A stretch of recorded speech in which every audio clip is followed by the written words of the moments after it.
Alright, howdy everyone.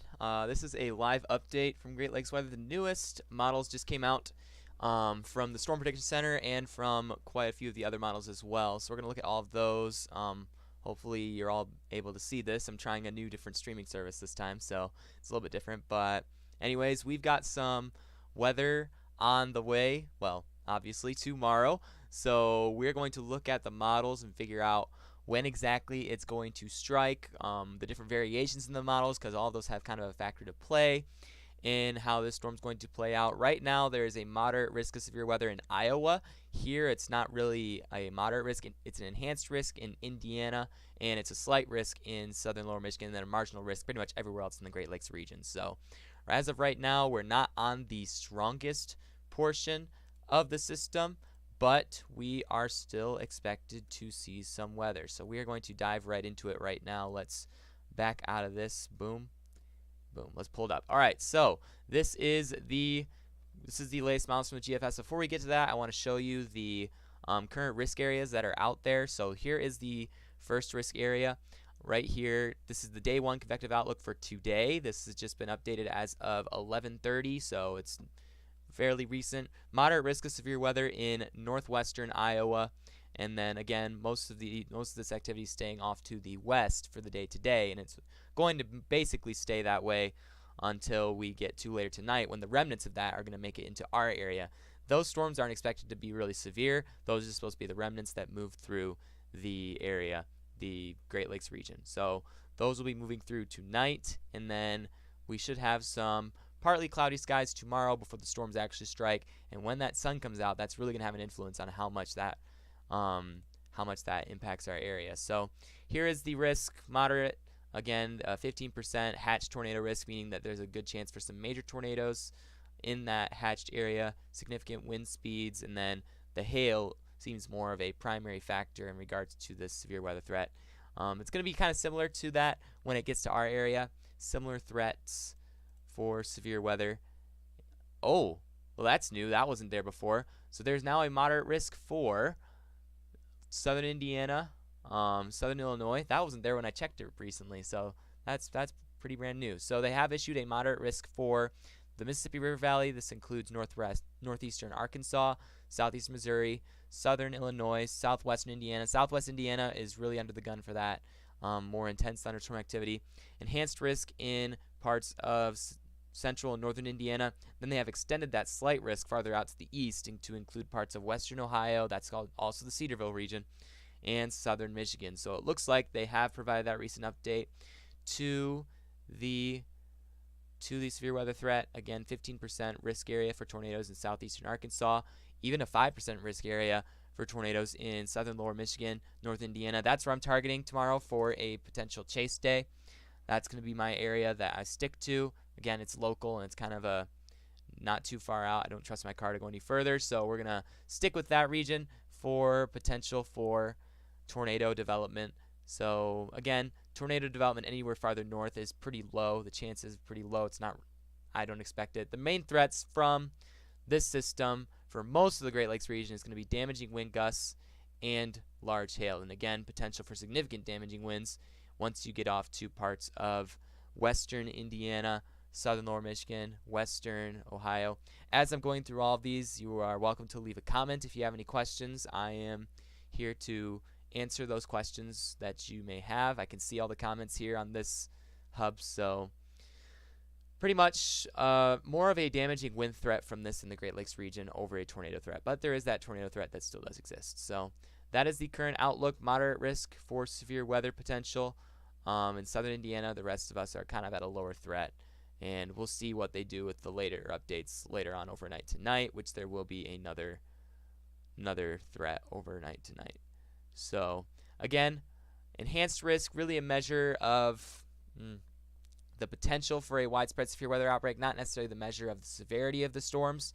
So keep that in mind. They have used some pretty strong language when it comes to the severe weather potential for this storm system. So enhanced risk isn't measuring the intensity of the storm, just measuring the potential for a widespread severe weather outbreak. So this is the latest update from the SPC. We're going to look at the models that they have been using to kind of get an idea of how this could potentially unfold. So GFS model right here. This is the latest update as of 7 a.m. So there hasn't been really an update. Probably the next update won't come until about excuse me, 2 p.m. I'd say. So let's go through this. This is the nationwide view of the model. So this is again that deep low pressure system that is being fueled by that warm Gulf moisture and those mid-level winds that are pretty strong right now at different layers of the atmosphere. You got different wind speeds that are kind of influencing this severe weather event. As we go eastward, you see the development of a few clusters of showers and thunderstorms in parts of Texas, Arkansas, again places that are under a, well, let's check again. I believe they're under an enhanced risk today. Yeah, so they're under an enhanced risk today. You've got those thunderstorms developing. Oh, we need to back it up. So those storms will move through, and then they'll also redevelop in Iowa, that potential for severe weather. Let's get a sounding from there. Right now, the GFS is showing a weaker risk, a marginal tornado risk, but once we get to the NAM, that will change. NAM showing a lot more stronger risk than this one is. So let's progress it eastward. Again, these storms are anticipated to die out. This is going to have a heavy influence on our severe weather potential for tomorrow as well, because as it heads eastward, if we get some rain, it will lower the amount of instability we're going to have in the atmosphere for when our storms arrive. If we don't get much rain, and in fact the sun comes out more, which will heat up the surface of the ground, that will influence the development of severe thunderstorms later on the day tomorrow. So we got to keep an eye on how this activity progresses throughout the night tonight and into the morning tomorrow, because that's going to have an influence on our severe weather potential the next day. Back here, on this back side here, you got that front that's redeveloping on the back side. Even some snow on the back side gives you an idea of the pretty crazy difference in temperatures that we have here. Storms are expected to develop in Missouri, move towards Illinois with a tornado risk based on the soundings.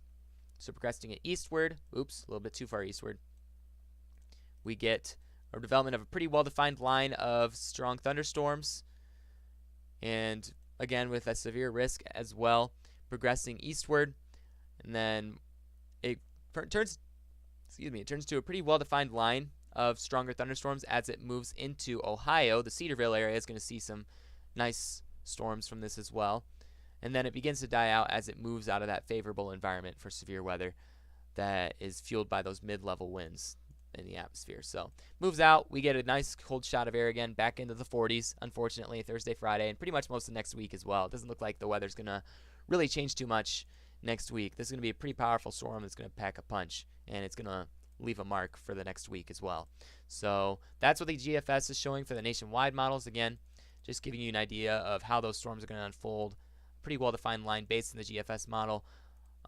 Let's take a look at the dynamics for this storm. If I go to this current time frame, that's a little bit too far. Let me back it out. I need to be on Wednesday. There's that line of storms developing. How is this environment able to form these types of storms? Let's go to the severe weather threat analysis map here. Look at the CAPE values. Remember, CAPE is a measure of instability in the atmosphere. Again, in the Great Lakes region, CAPE is not extremely high. Down to the south, you got a much higher CAPE levels of about 2,000 CAPE. Again, that's also measuring the amount of sunlight that we get and the amount of moisture in the atmosphere. So moving off to the north, you get CAPE values of about 1,000 in parts of northwest Indiana. So it looks like some storms could intensify in that area. That's why I'm pointing to it. I'm not really aiming for southern Michigan because you have that lake, you have that cold surface of the lake that's not going to be able to energize the storms as they come across the lake.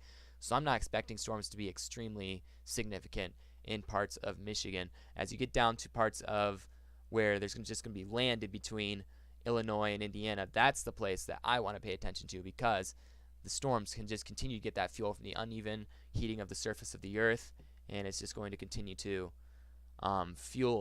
grab fuel from that moisture as well. So levels of 1,000 are just enough to drive the thunderstorms to continue forward. Levels of 2,000, 3,000 can really energize the storms. So we're just going to have to watch how that unfolds as well. So keep an eye on that. The storms for today are actually a lot more intense with the CAPE, I believe. If we go back to the CAPE levels for today's storms, CAPE levels of 4,000 are pretty significant. So pretty impressive amount of activity going to unfold in that region. Looking like a pretty strong event. But let's compare it to some other models now. Let's go to the HRRR model. HRRR sounds pretty funny, right? I actually want to look at the ECMWF because the ECMWF I haven't checked recently as well. ECMWF is showing some scattered clusters of thunderstorms again. More scattered in nature, more likely to become supercellular in nature as well. So those scattered thunderstorms, if they are more scattered, they're likely to be a little stronger in regards to the potential for tornadoes. If they form a nice defined MCS or QLCS, that's really not going to produce as many tornadoes, but more along the lines of straight line wind damage, which is more along the expectation in this region. So let's shift it back to the HRRR model and get an idea of how that's going to progress. This model needs to go back a few hours to get a better depiction of what it is. So let's take a look. Progressing eastward. This is overnight or early in the morning on Wednesday. You got that first line of thunderstorms that's going to develop, move through kind of a messy cluster of storms. These storms may pack a little bit of a severe risk, but nothing too significant. I think the severe risk is going to come later in the day with that new line of thunderstorms that's going to develop. So that line moves through. You got this new defined line. You've got kind of a Boeing echo on it as well. Southern Central Indiana update. What time will it get out of here? Okay, so it's coming in pretty much Wednesday morning. Not really anything severe in regards to Wednesday morning because you got these clusters of thunderstorms resulting from remnants of the previous system. And again, the hazard type isn't really showing any potential for severe weather from these clusters. But again, we'll see if that happens. It depends on if this activity sticks around long enough, if these storms on the backside will be strong enough as well. So let's move it forward a little bit to Indiana. So this is near Wednesday afternoon, about Wednesday afternoon. That time frame, I'd say more along the lines of 3 or 4 p.m. You've got that line entering at least central Indiana, parts of southern Michigan based on the HRR model. Again, these models have differences in regards to their timing, so it's going to be kind of we're going to have to just keep an eye on how these unfold. Let's get a sounding from these storms as they approach the Indiana border. Nothing really too significant coming from the HRRR. We'll have to look at now that is something that could be interesting. So the HRR model is putting out a PDS tornado. That's a particularly dangerous situation, tornado sounding in parts of southern Illinois. That, again, has been consistent with many of the models, a pretty strong tornado threat in parts of southern Illinois. If we go into southern Indiana, marginal tornado risk. Again, those storms haven't really arrived yet, but the environment is favorable for the development of tornadoes down in southern Indiana.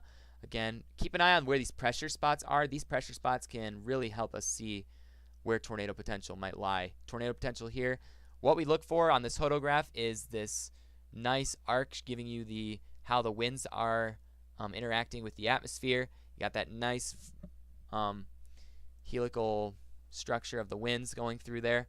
So that nice curve gives us an idea of the strength of a tornado that could go through there. So those curves are pretty strong. Cloud height, again, you measure the cloud height. If the cloud heights are lower, it's a better chance for tornadoes. This is a little less than a kilometer up high the cloud base is. So the lower the cloud base, the stronger tornado potential there could be. Let's go down to southern Illinois, get another sounding from there. Again, similar tornado risk, but the cloud bases are much lower. So you're going to want to keep an eye on that if you were in southern Illinois. Northern Indiana, marginal severe risk, not really looking at a good tornado risk there based on what the HRRR is saying. But we'll get to the NAM and see what they have to say in just a minute. Let's get to the CAPE values as the storms move in. Again, this is factoring in the activity that could come in the morning beforehand.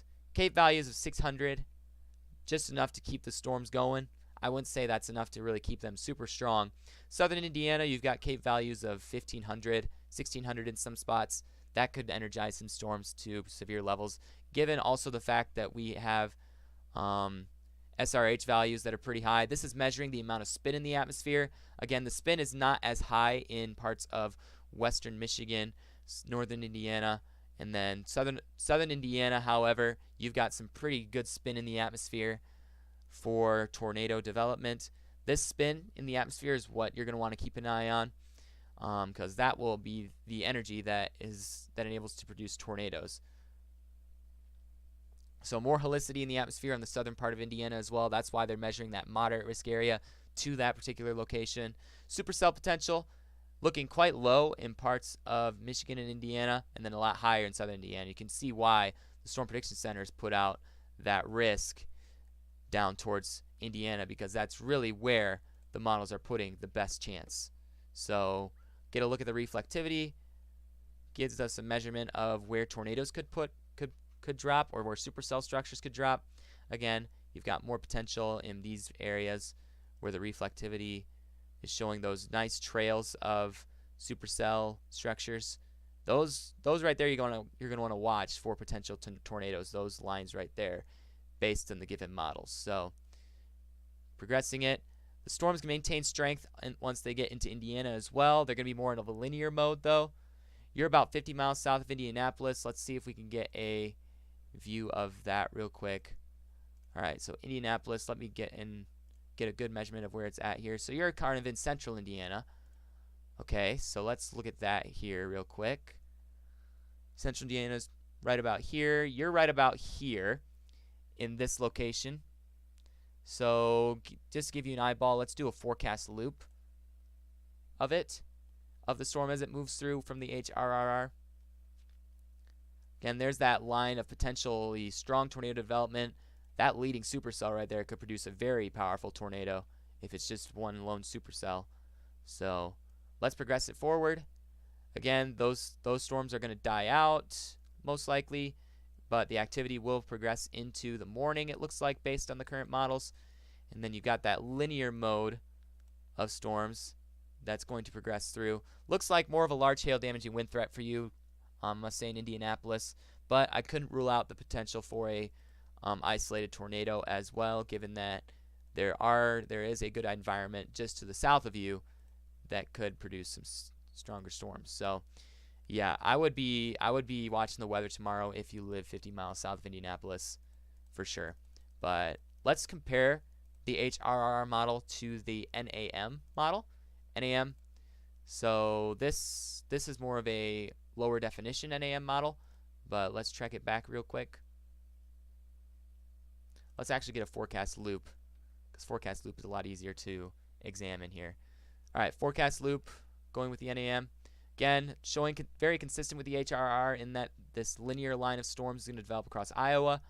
Weaken, maybe possible redevelopment once it reaches the Great Lakes region. Again, the activity will have an influence on the amount of instability we have in our atmosphere. This line develops along the cold front, the leading cold front. Let's get a sounding for 50 miles south of Indianapolis, or a rough estimate. Really showing, okay, you have that curve that shows the potential for tornadoes, but the cloud bases are relatively higher, which means the tornado potential for that would be a little bit lower, I would think. So not because of the higher cloud bases will have a role in that, but again, still want to keep an eye on it. Let's get a sounding for southwest lower Michigan. Some of you from there. Tornado risk being shown, and that curve that's on the hodograph. Cloud bases are a little bit higher, but you do have a match for some supercellular activity across that area based on the NAM. We get closer to the leading edge, showing still a marginal tornado risk, not really the intense tornado risk that was being shown yesterday, which is good news. So it's looking like this NAM model is projecting the storms to weaken as they approach Ohio, and still maintain some strength as they're in southern Ohio, but not too much. Let's go to the more high definition model of the NAM, the 3K model. So let's get a forecast loop there. All right, progressing this eastward, again, consistent with the development of those supercell structures, that linear line of storms right there. If we get a sounding from Iowa, giving that tornado risk consistent with the forecast from the SPC. This model is actually putting out some initial thunderstorm development before you reach southern Indiana. Well, before the main line reaches southern Indiana in the morning, that could prompt a severe risk. So the NAM 3K is showing some initial thunderstorm development Wednesday morning that could prompt a few severe thunderstorms. Severe, again, that hodograph really doesn't show its tornado potential one bit, but it does show potential for maybe some hail looks like. Some hail development.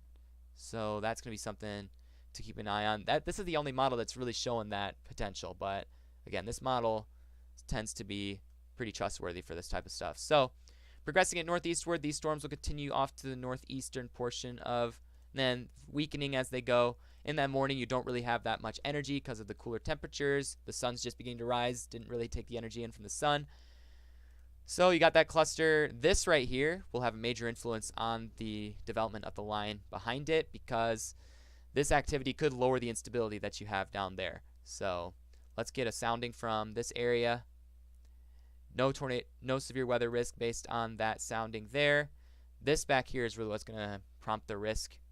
Progressing eastward, you've got this line of storms that develops that enters the Indiana border.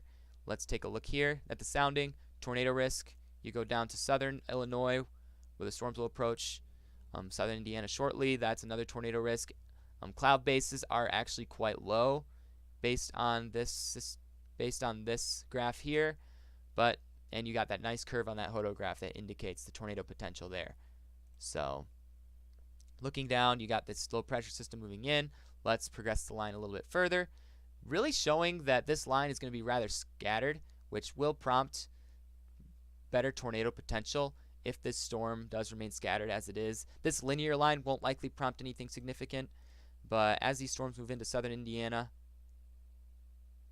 it's really showing the signs of weakening as we go into Thursday morning and just dying out over Indiana. So again, all these models are telling us a lot of different stories in regards to this system, but that's why the National Weather Service has been, or the Storm Prediction Center has been hesitant to update more significant severe weather potential for a lot of different areas, because again, these models do provide some different stories as to what's going to take place. But really the big factors that are going to influence our severe weather potential: what activity is going to develop in the morning. The activity is going to develop in the morning.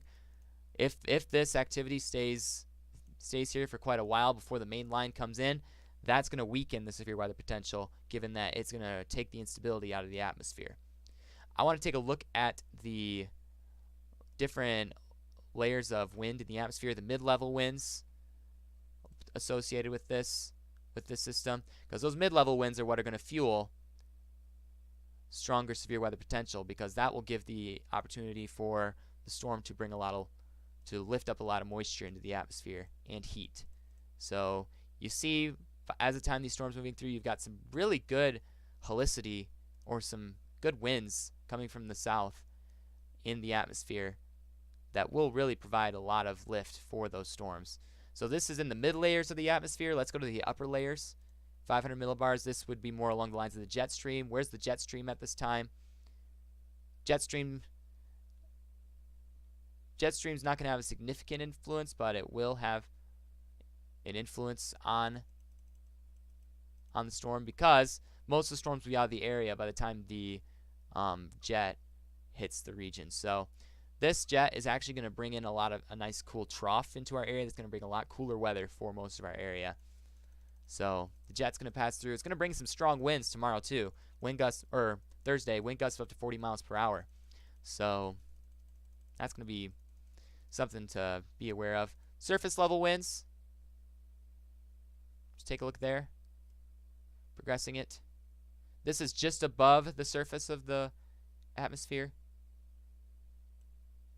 So surface winds showing some pretty strong wind potential associated with that line that's going into Indiana. Again, that's why they're putting out that moderate risk for straight line winds down there. Looks like you get some pretty strong ones even into parts of Ohio. Let's go to a surface wind measurement here connected with this system. So winds are going to increase today and stay kind of increased tonight. You get that line of storms that develops. Again, they're showing wind activity associated with the front of that system. On the back side, we could see even a bit of a wintry mix with this at the end of the storm. So looking at this, progressing eastward, moving out of the area, and then winds are going to pick up on Thursday for most of us. So that's going to be something to be aware of as well. Let's go to the severe weather analysis. I'm going to put it on a single image. let's go to Thursday at 0Z, which will be 7 p.m. Wednesday based on their time frame. All right, so that's when the line's just about to enter the Great Lakes region. Severe weather analysis, surface-based CAPE. Along the leading edge of that, looks like around 1,000. So not really too much based on the other models. What the other models are saying. I'm expecting, so stay aware. I'm not expecting anything super strong. 50 miles south of Indianapolis. If you're more on the southwestern side, I'd be a little more concerned. But it looks like you're really going to have more of a straight line wind threat from this. Straight line winds, really the biggest potential for you. So I'd be more concerned about that than a development of a tornado, is what I'd say. So moving to this, the CAPE levels are going to be about 1,000 ahead of that. So the instability in the atmosphere. Storm relative helicity, this will be a measurement of the helicity in the atmosphere. This model does place the helicity a little bit farther north in parts of central Indiana. Again, the measure of the spin in the atmosphere. So the more spin in the atmosphere, the more likelihood for tornadoes. I'm not expecting like a significant tornado where you are, but you still might want to keep an eye out just in case, because again, models can tell us all kinds of different stories, but you can't ever really know what's going to happen until you can just know that something could happen on the day, and it's something to keep an eye on. This gives us the best idea of what to look at, though. Energy helicity, so measuring the tornado potential in the atmosphere, the energy favorable for tornado production. Again, it's relatively high in the western part of Indiana, not really that high as you get farther off into eastern portions or south of Indianapolis. Supercell composite, higher numbers as you get in western Indiana, lower numbers as you get off to anywhere else. If I progress this a little bit forward, supercell potential really goes down as it gets out of western Indiana. The environment isn't going to be as favorable after we get to dark. So significant tornado parameters, measuring the potential for significant tornadoes. 50 miles south of Indianapolis, your significant tornado potential is low, very low. And then off to the west, it's a little bit higher. So again, these models are putting out a bunch of different ideas in regards to what we could see. So really, we're just going to have to see how these storms pan out once we get there. So I gained a loyal subscriber. Well, that's great. I'm glad you're finding good information here. Hopefully it's going to be helpful information for the storm that comes in. So my chase day is going to be planned around this area here. I'm planning on possibly setting up in Napanee, Indiana for this cluster of storms. Even if I get a shot of just a shelf cloud, any structure connected with this system, that would be pretty cool. I'm out to just give reports when I can, and also just grab some footage of some pretty neat stuff for you guys to see. So just good to be out there, keeping an eye out. I'm on spring break my school's on spring break this week, so I don't have to teach this week, so I can just go pretty much wherever. So it's going to be kind of nice. But I want to get a sounding for this area real quick because I'm going to be in this region. Marginal tornado risk. Let's go to 50 miles south of Indianapolis as well. Marginal severe risk, so it's a little bit lower, it looks like, as you get down to that area. Progressing it off to the east more. Not really. Looks like they're going to start dying out once sunset hits. So that's going to be positive news. Again, these models were pointing to a PDS tornado threat across the entire state of Indiana earlier on, which, again, you can't really give an early instant conclusion that there's going to be a horrible outbreak until you get closer to the day. So why do you think they have my area on the hatched area on the SPC just to be safe? Well, I would definitely trust the SPC's decision in that regard, because they do put out a 10% risk. SPC definitely has the more accurate information. I would say, though, it's more likely going to be on this western half that sees the more significant severe weather, because that's going to be when the storms just begin to pop up and those supercell structures don't really organize into a QLCS, which is an organized line of thunderstorms. Organized lines of thunderstorms tend to just be more along the lines of straight line wind damage. But so 45% risk. I would say I'm not going to assume what the SPC is doing for that, but I would say trust them over me for sure. What they say definitely trumps what I say. I'm just giving you the models to see, okay, what gives them this conclusion as to put this information here on the SPC. So yeah, I just be aware of what's going on. I don't think you're going to see a significant tornado. The chances of that are pretty rare. I mean, a lot of places do see significant tornadoes, but it's not going to be, the odds of it hitting your direct location is extremely astronomically low.